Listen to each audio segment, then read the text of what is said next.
Calcul du travail du poids P. Alors, on va se placer dans le cas où, par exemple, on jette un objet de A vers B. Donc, la trajectoire est quelconque.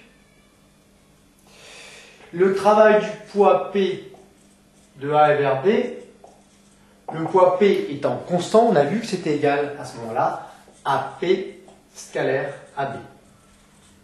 Donc, le travail ne dépend pas du chemin suivi, mais uniquement du point de départ et du point d'arrivée. Alors, que vaut P scalaire AB? On va prendre le cas numéro 1, où c'est la chute. Et bien, dans ce cas-là, P scalaire AB, ça nous donne quoi? Travail de AB du poids P égale P fois AB fois cosinus petit a étant l'angle entre P et AB. Cet angle est plus petit que pi sur 2, donc par conséquent, le cosinus est inférieur à 1 et supérieur à 0.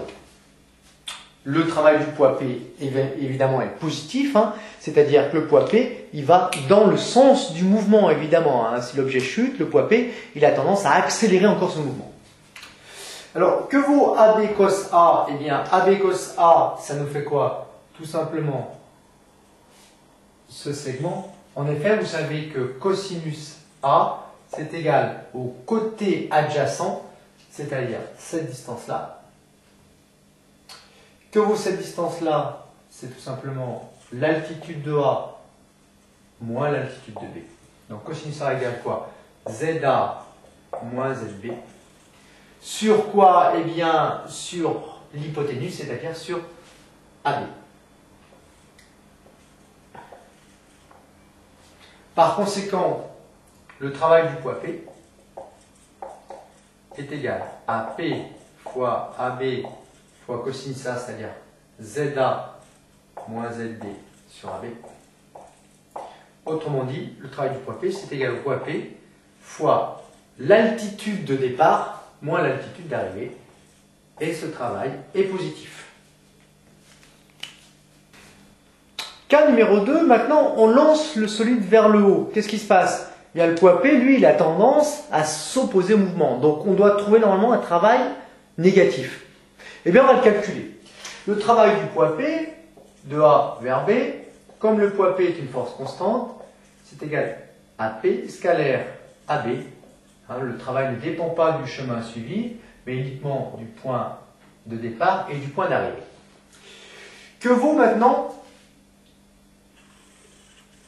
P scalaire AB? C'est P fois AB fois cosinus de l'angle A étant l'angle entre P et AB. On voit que cet angle est plus grand que pi sur 2, donc le cosinus est négatif, puisque vous savez que le cosinus entre pi sur 2 et pi est négatif. Et alors, que vaut ce cosinus A? Cosinus A, c'est toujours le côté adjacent à l'angle. Le côté adjacent, il est là. C'est ça, le côté adjacent à l'angle.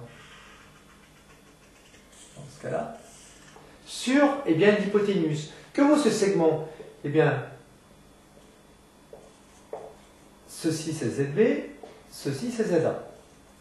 Alors, que vaut ce segment? On a vu que le cosinus était négatif. Donc, dans ce cas-là, le AB cosinus A va être négatif. Donc, ça nous fait P fois AB cosinus A. AB cosinus A, c'est cette valeur. Mais attention, valeur négative. Donc, c'est forcément quoi? ZA moins ZB. Pourquoi ZA moins ZB? Parce que ZA est plus petit que ZB. Si je prends par exemple l'altitude initiale ZA égale 10 mètres et ZB égale 20 mètres, on aura bien 10 moins 20, une valeur qui sera négative, donc le travail du poids P sera bien négatif, donc résistant. Conclusion, qu'on soit dans le cas d'une ascension ou qu'on soit dans le cas d'une chute, le travail le long d'un chemin AB du poids P est toujours égal à quoi? Eh bien, P fois ZA, la première lettre, c'est facile à se rappeler, moins ZB, la seconde lettre ici.